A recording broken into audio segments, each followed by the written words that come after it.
વિદ્યાર્થી મિત્રો, ફરીથી એક વખત તમારું સ્વાગત છે ધોરણ 11 આંકડાશાસ્ત્રના અભ્યાસની સફરમાં. તમારી સાથે છે રવિ સર.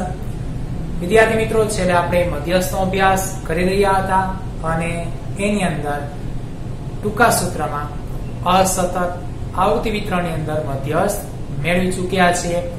તો હજુ આજે પણ એક ટૂંકા સૂત્રનો ઉપયોગ કરીને અસતતની અંદર આપણે મધ્યસ્થ તૈયાર કરીએ છીએ, જેમાં અત્યારે તમારી સામે એક પહેલેથી તૈયાર થયેલું કોષ્ટક જે છે એ રકમ કોષ્ટક છે. પરંતુ હું જાણું છું કે તમે બધા ટેક્સ્ટબુક સાથે હંમેશા હાજર રહો છો. તો આજે આપણે પ્રકરણ નંબર 3 ઉદાહરણ નંબર 21 જે છે એનો અભ્યાસ કરીએ છીએ. તો ટેક્સ્ટબુક ની અંદર જો ઉદાહરણ નંબર 21 જેની રકમ આ મુજબ કંઈક છે. એક ટાઈપિસ્ટોના અલગ અલગ ટાઈપિંગના સમયની માહિતી નીચે મુજબ રજૂ કરવામાં આવેલી છે, જેની મદદથી ટાઈપિંગનો સમય ના મધ્યસ્થ તૈયાર કરો. આવી આપણને વિગત આપવામાં આવેલી છે. તો આ વિગતની નીચે એક કોષ્ટક જે છે તમને બોર્ડ ઉપર છે એના જેવું દેખાય છે, જેમાં ટાઈપિંગનો સમય તમારી પાસે છે 10, 11, 12, 13, 14 જે મિનિટમાં આપવામાં આવેલો છે. અને ત્યારબાદ બાજુમાં છે ટાઈપિસ્ટોની સંખ્યા 5, 7, 8, 15 અને 5. ચલો વિદ્યાર્થી મિત્રો, રકમમાં સ્પષ્ટપણે કહી દીધેલું છે મધ્યસ્થ તૈયાર કરો. એટલે આપણે અહીં કઈ પદ્ધતિનો ઉપયોગ કરો, કહેવાનો મતલબ કે મધ્યક, મધ્યસ્થ, બહુલક એવી કોઈ ઝંઝટની આવશ્યકતા નથી. પરંતુ મધ્યસ્થની અંદર આપણે જાણીએ છીએ કે માહિતી જે છે એ કેવી છે એ પહેલા જોઈ લેવું જોઈએ, જે મધ્યકમાં પણ આપણે તૈયાર કરતા જ હતા. ચલો માહિતીને પહેલા જોઈએ.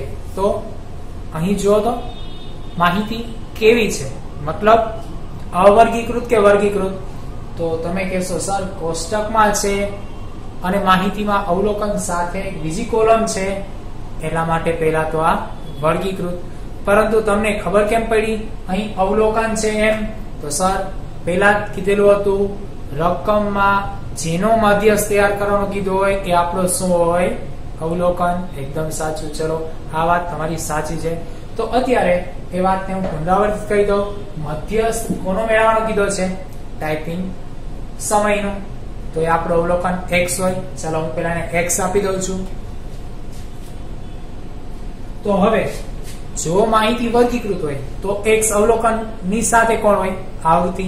ચલો એને કેવી રીતના ટેસ્ટ કરીએ? કેમ ખબર પડે કે આવૃત્તિ કેવા છે? તો ચેક કરીએ. ટાઈપિસ્ટોની સંખ્યા છે તો અહીં 5 ટાઈપિસ્ટ, 7, 8, 15, 5 એવા ટાઈપિસ્ટો જે છે એમાં 10 મિનિટ પુનરાવર્તિત થશે, 11 મિનિટ પુનરાવર્તિત થશે. એવું હોય? વિચારો કે મિનિટની અંદર વ્યક્તિ જે છે એની સંખ્યા પુનરાવર્તિત થાય એવું હોય. તો અહીં 10 મિનિટ જે છે ફિક્સ રહે છે. કોઈ એક વ્યક્તિને 10 મિનિટ લાગે તો બીજાને 10 મિનિટ લાગે, ત્રીજાને 10 મિનિટ લાગે, એવા 5 વ્યક્તિઓને 10 મિનિટ લાગે છે. તો ખરેખર પુનરાવર્તિત કોણ પામ્યું? સમય કે વ્યક્તિની સંખ્યા? તો વ્યક્તિની સંખ્યા. તો જે સંખ્યા પુનરાવર્તિત થાય છે કોઈ કિંમતમાં એટલે કે અવલોકનમાં કે વર્ગમાં, તો અહીં પુનરાવર્તિત થતી સંખ્યા એ આપણી આવૃત્તિ. તો અહીં ટાઈપિસ્ટની સંખ્યા આપણી કોણ છે? આવૃત્તિ. નોંધી દઈએ. ચાલો હવે અહીં ચડતો ક્રમ કે ઉતરતો ક્રમ મધ્યસ્થ હોય તો જરૂરી છે. તો અહીં દેખાય છે ક્રમમાં છે. તો હવે બીજું કામ શું કરીએ? અહીં સંખ્યા n શોધીએ. જ્યારે અવલોકન ફક્ત હોય તો ગણી લેતા હતા, પણ આવૃત્તિ છે તો સરવાળો કરવો પડશે. ચલો કરીએ. અહીં f નો સરવાળો n થી ઓળખાય છે. તો 5 + 7 12 + 8 20 + 15 35 + 5 40. ચલો વિદ્યાર્થી મિત્રો, અહીં n કેવા આવે છે? તો n અહીં આવે છે 40. તો આ યુગ્મ કે અયુગ્મ? હા, આ તો યુગ્મ છે. તો હવે શું કરીએ? ચલો છેલ્લે આપણે જોયું તો મધ્યસ્થ વખતે બે સૂત્ર હતા. એક તો અયુગ્મ અવલોકનોની સંખ્યા માટે, બીજું યુગ્મ અવલોકનોની સંખ્યા માટે. તો અહીં આવૃત્તિ વિતરણ છે, અસતત છે. તો અહીં આવૃત્તિનો સરવાળો કર્યો છે અને એ સરવાળો કેવો થાય છે? યુગ્મ. યુગ્મ માટે આપણે કેટલામું સૂત્ર ઉપયોગ કરતા હતા? બીજું, જેની અંદર સૂત્ર શું છે? m બરાબર n ના છેદમાં 2 નું અવલોકન પ્લસ n ના છેદમાં 2 પ્લસ 1 નું અવલોકન અને આખાના છેદમાં 2. એકદમ સાચું. ચલો, થોડુંક મોટું સૂત્ર હોય છે જ્યારે યુગ્મ સરવાળો આવે ત્યારે. તો ચલો એ સૂત્રનો ઉપયોગ કરી અને મધ્યસ્થ તૈયાર કરીએ છીએ. તો હવે અહીં સૂત્ર લખી નાખીએ પેલા. તો મધ્યસ્થ એના માટે m જે છે એના માટે n ના છેદમાં 2 નું અવલોકન પ્લસ n ના છેદમાં 2 પ્લસ 1 નું અવલોકન અને આખાના છેદમાં 2. પરંતુ તમને એમ થતું હશે કે આપણે અહીં અવલોકન મૂકીએ તો એને ચેક શેમાં કરવા? શેમાં કરશી? યાદ આવી ગઈ ને? CF માં. ચલો, તો બાજુમાં આપણે સંચયાવૃત્તિ CF એટલે કે થી ઓછી સંચયાવૃત્તિ તૈયાર કરીએ.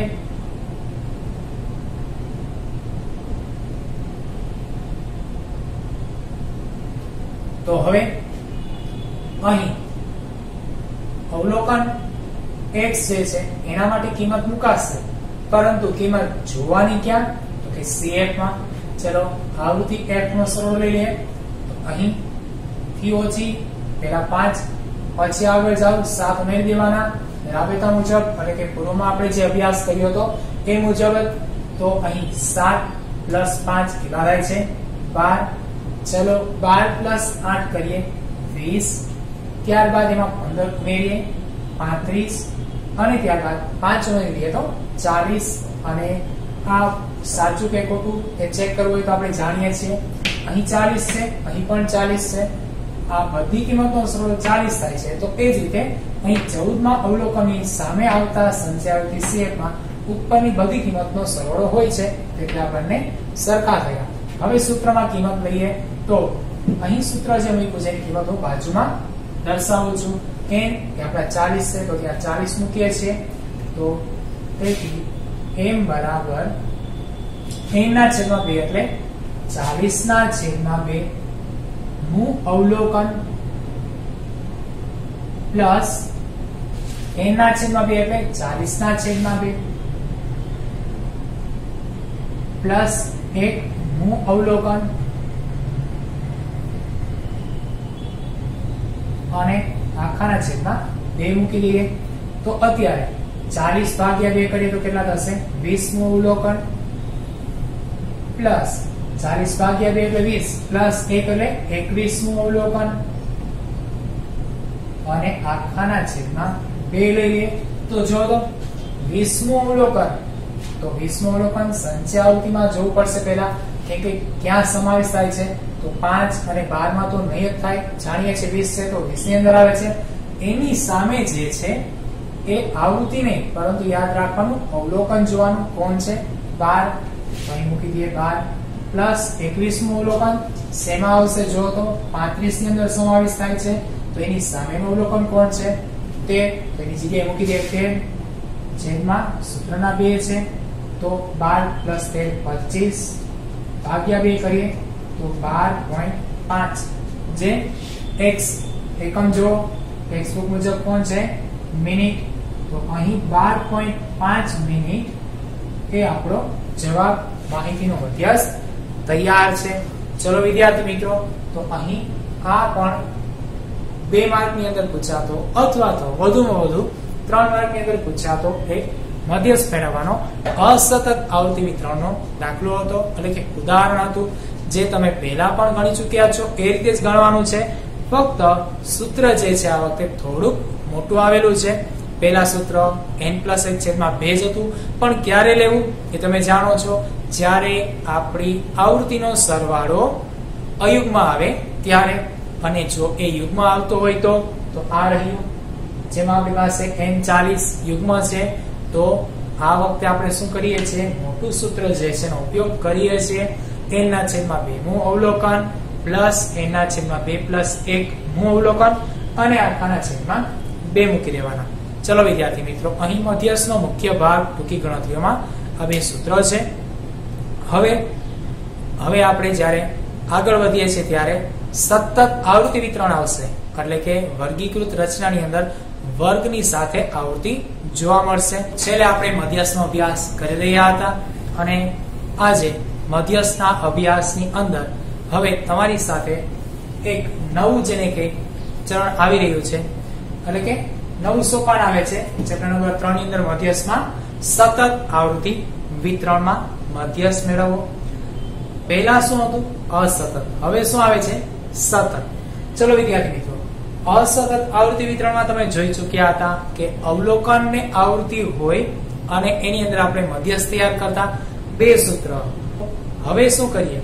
તો સૌપ્રથમ તમે જ્યારે સૂત્ર માટેનો એક સેશન હતો એની અંદર જોઈ ચૂક્યા હતા, માહિતી જો વર્ગીકૃત હોય ત્યારે આપણે એક મોટું સૂત્ર અલગ લખીને તારવેલું હતું, જે કંઈક આ મુજબ હતું: m બરાબર l પ્લસ n છેદમાં 2 માઇનસ cf છેદમાં f ગુણ્યા c. તો આ સૂત્રનો આપણે અત્યારે શું કરીએ છીએ? ઉપયોગ કરીશું. પરંતુ સતત આવૃત્તિ વિતરણ છે એમ ખબર કેમ પડે? તો ચલો એક ઉદાહરણ લઈએ અને સમજીએ. તો આજે આપણે એક ઉદાહરણ જે છે 22 નંબરનું લઈએ છીએ.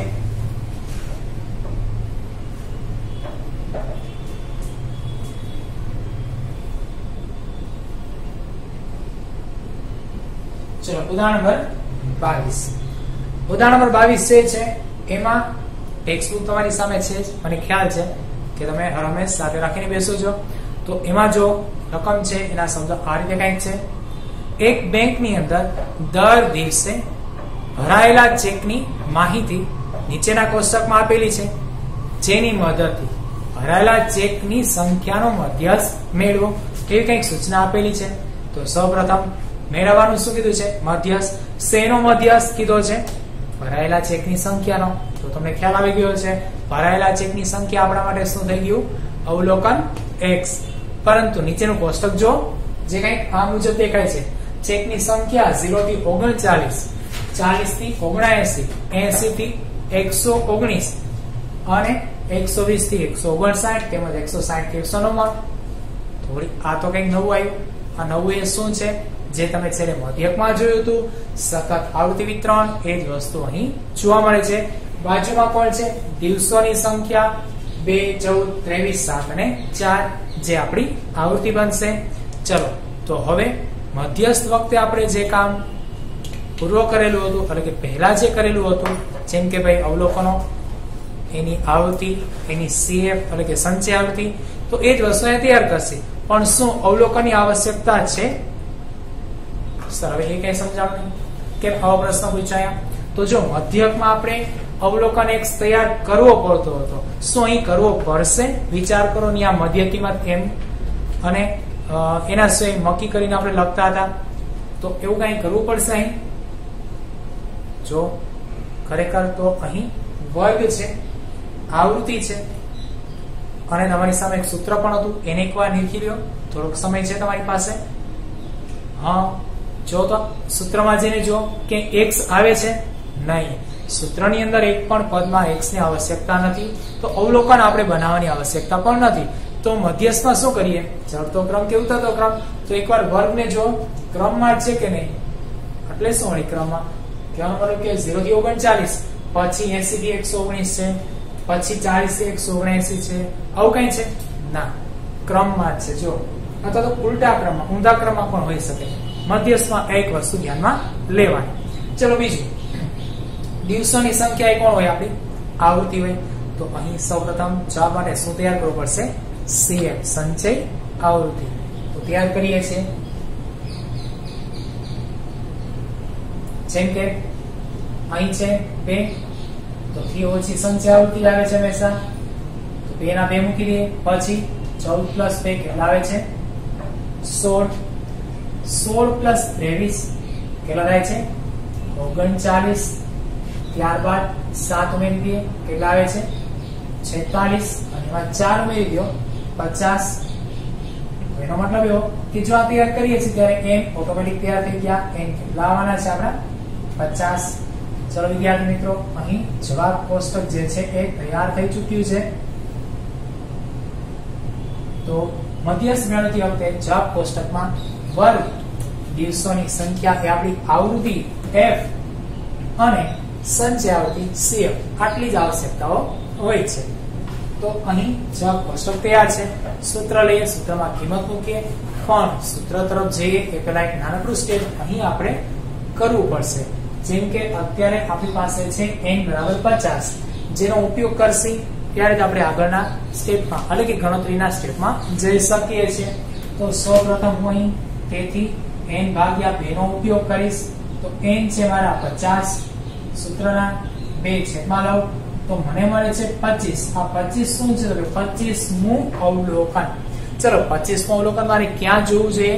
હા, CF સંચય આવૃત્તિમાં ક્યાં સમાવેશ થાય છે? 2 માં, 16 માં, 39 માં? હા, 39 માં. ચલો અહીં સમાવેશ થતો હોય તો હવે અહીં તો આપણી પાસે વર્ગ છે, અહીં તો શું છે? વર્ગ. તો પહેલા અવલોકન હતો, હવે શું કરવું વિચારો. તો ચલો હવે અહીં આવેલા 25 જે છે એનો સમાવેશ 39 માં થાય છે. ત્યાંથી લઈ અને આપણે સૂત્રની જે બી આવશ્યકતા છે બધા પદ જે છે તમારી સામે મૂકીએ છીએ. તો અત્યારે સૌપ્રથમ CF મારા 39 ની અંદર સમાવેશ હોય એવા અવલોકનમાં જાઓ તો સામે આવૃત્તિ ને વર્ગ આ બંને જે છે હું ચેક કરીશ. જેમાં આવૃત્તિ 23 છે, એની સામેનો વર્ગ જો 80 થી 119. તો પહેલા મારે આ વર્ગનો ઉપયોગ કરવાનો થશે. તો એક એક વસ્તુ એક એક વિગત જે છે અહીં ધારતો જાઉં છું. સૌપ્રથમ પેલા વર્ગ જે છે એની વાત કરીશ તો અહીં 80 થી 119 છે. આમાંથી મારે 80 એટલે કે અધઃ સીમા બિંદુ જે છે એનો ઉપયોગ કરવાનો થશે. તો સૌપ્રથમ અહીં વર્ગ અંતરાલ અને વર્ગ રચના જોઈએ કેવી છે. કેવી છે એનો મતલબ નિયમિત, અનિયમિત એ રીતે. તો અહીં 0 થી 39, 40 થી 79 એ રીતના વર્ગોના અંતર જોવાના. પછી વર્ગો જે છે એ આડાઅવળા છે કે ક્રમમાં છે એ જોવાનું. તો એ તો હમણાં તમે ચેક કરેલું હતું. તો ડાયરેક્ટ હવે આન્સરના સ્ટેપમાં જઈએ છીએ. જેમ કે મારી પાસે 0 થી 39 છે અને ત્યારબાદ સીધા 40 થી 79 છે. પણ હવે ધ્યાનથી સાંભળજો, જો 39 અને 40 ની વચ્ચે કોઈ અંક આવે એટલે કે કોઈ કિંમત આવે તો મારે ક્યાં મૂકવા? ફોર એક્ઝામ્પલ 39.45 આવ્યા તો હું એને ક્યાં લખું? 39 માં લખું કે 40 માં લખું? ચલો એવું જ બીજું, મારી પાસે 159.58 આવે છે તો એને મારે ક્યાં લખવા? 159 માં કે 160 માં? વિચારો. જો તો આવી કિંમતો ક્યાં મૂકી મારે? કઈ પ્રશ્ન આવે છે મગજમાં? હા, ચલો એનું નિવારણ કરીએ. આ નિવારણ જે છે ને એના ઉપરથી પેલા તો આનું નામ પડશે. શું નામ પડશે? તો કે નિવારક વર્ગ રચના અને અનિવારક વર્ગ રચના. આ વળી શું સર? તો હમણાં જે પ્રશ્ન હતો ને પ્રશ્નનો જો ઉકેલ થઈ જાય, નિરાકરણ થઈ જાય તો નિવારક, ન થાય તો અનિવારક. જેમ કે અહીં બધી જ સંખ્યા આ સીમાની અંદર સમાવિષ્ટ થતી હોય તો એ નિવારક વર્ગ રચના કહેવાય. નહીતર કેવી કહેવાશે? અનિવારક. તો જો અહીં નથી થતી અને અનિવારક વર્ગ રચના છે. હવે આપણે કેવી લેવાની છે? નિવારક બનાવવાની છે. તો ચલો બનાવી લઈએ. કઈ રીતે બનાવીશું? જેમ કે 39 અને 40 આ બંને જે છે એ સીમા બિંદુઓ નથી, ફક્ત શું છે? ઉર્ધ્વ બિંદુ અને અધઃ બિંદુ છે. એની સીમા બિંદુઓ તૈયાર કરી લઈએ એટલે આપણને અહીં નિવારક વર્ગ જોવા મળશે. તો અત્યારે આ 80 અને ઉપરની જે છે એ 79, આ બંનેનો હું ઉપયોગ કરું તો પેલા બંનેનો સરવાળો કરો અને ભાગ્યા 2 કરો. જો તો કેટલા આવે છે? તો કે 79.5. તો અહીં જે મળે છે તમને એ સીમા બિંદુ મળે છે એટલે 79.5. તો અહીં 80 અને 79 એ બંનેની વચ્ચે આવતી કિંમતો હવે આ સીમા બિંદુની અંદર સમાવેશ થાય છે. ચલો વિદ્યાર્થી મિત્રો, તો આપણા L lowest point of class એટલે કે જે તમારો વર્ગ જે છે એનું અધઃ સીમા બિંદુ જે તૈયાર થઈ ચૂક્યું છે 79.5. તો ચલો L 79.5 છે. હવે આગળ જઈએ તો જો તો સૂત્રમાં L સિવાય કોણ હતું? n/2. તો આ તૈયાર છે. હવે કોણ છે? માઇનસ CF છે. CF કયા લેવા? ખાસ યાદ રાખજો. પહેલા તો તમારા માટે આ ધોરણ 11 માં દાખલો પહેલી વખત છે. 10મા ની અંદર શીખી ગયા છો, મગજમાં હોય, યાદ હોય તો ખૂબ જ સારી વાત છે. પણ તેમ છતાં હું અત્યારે પુનરાવર્તિત કરું છું. 39 જે છે એની ઉપરની સંચય આવૃત્તિ લેવાની ભૂલાય નહીં વિદ્યાર્થી મિત્રો. CF તો આને પણ ગણીએ છે, પણ અહીં જો 25 તો 25 જે છે 39 ની અંદર સમાવિષ્ટ થાય છે, પણ એ સિવાયનું એની પહેલાનું આપણે જે છે માળખું થી ઓછી સંચય આવૃત્તિનું માળખું જોતું હોય છે. એટલા માટે આપણે અહીં કિંમત લેશું 16. તો આપણા CF થઈ જશે 16. ચલો હવે તો કે F એટલે કોણ? તો કે N જે આપણા F કેવા છે, કેટલા છે? 50. બરોબર ને કે નહીં?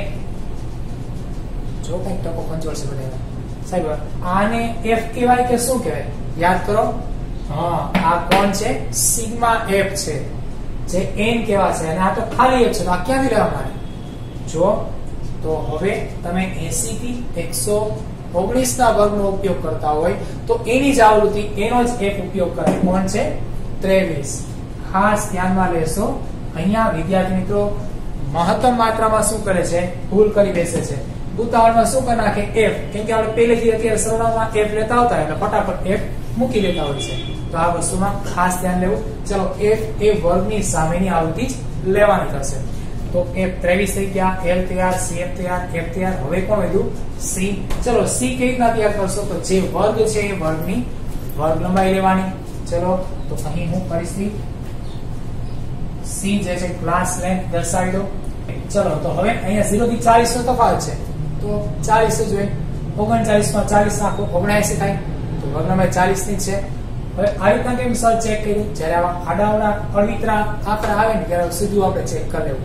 બરોબર? નહીંતર અહીંયા માની લો કે ભાઈ 40 થી 80 હોત તો સીધી ખબર પડી જાય કે ભાઈ 40 નો તફાવત છે. બરોબર? ચલો તો અત્યારે અહીં વર્ગ લંબાઈ C કેટલા છે? 40. આપણું કામ બની ગયું. તો આ જે કિંમતો આવી છે હું ક્યાં લઈ જાઉં છું? સૂત્રમાં. સૂત્ર કંઈક આ રીતે છે. તો ભરાયેલા ચેકની સંખ્યા છે જેનો મધ્યસ્થ n બરાબર L પ્લસ n ભાગ્યા 2 માઇનસ CF છેદમાં F ગુણ્યા C. જ્યાં L કેટલા છે? તો જો તો 79.5 પ્લસ n ભાગ્યા 2 તૈયાર જ રાખેલા છે. જો કેટલા છે? 25 માઇનસ CF લઈએ તો આ રહ્યા 16 માઇનસ છેદમાં F કેટલા છે? 23 ગુણ્યા C ની વાત કરીએ કેટલા આવે છે? 40. ચલો હવે સાદુરૂપ લઈએ. 79.5 એમના એમ છે પ્લસ 25 માઇનસ 16 કરીએ કેટલા આવે છે? 9 છેદમાં 23 ગુણ્યા 40. તો અંશમાં પહેલા શું કરીએ? સાદુરૂપ લઈએ છે અને ગુણાકાર લઈએ.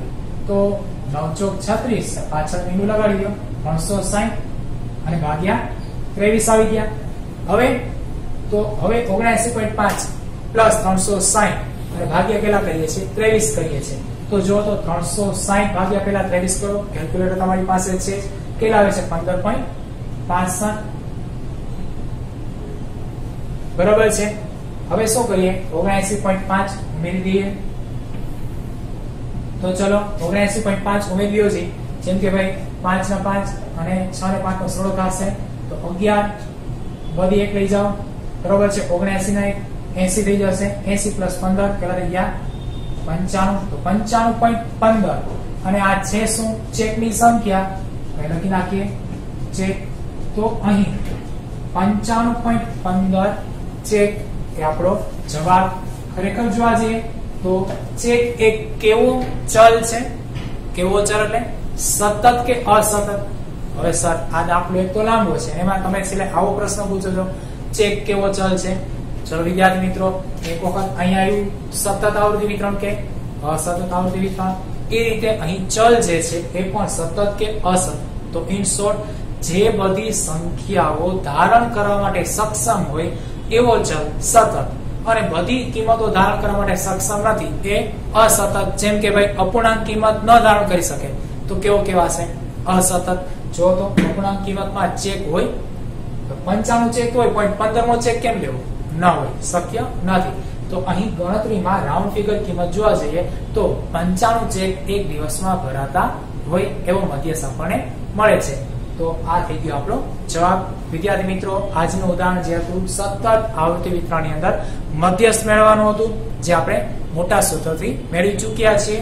તો હવે સ્વાધ્યાયના દાખલાઓ જાતે ગણશો અને નવા સેશનમાં આવા નવા દાખલાઓમાં મળીએ. ત્યાં સુધી આવજો.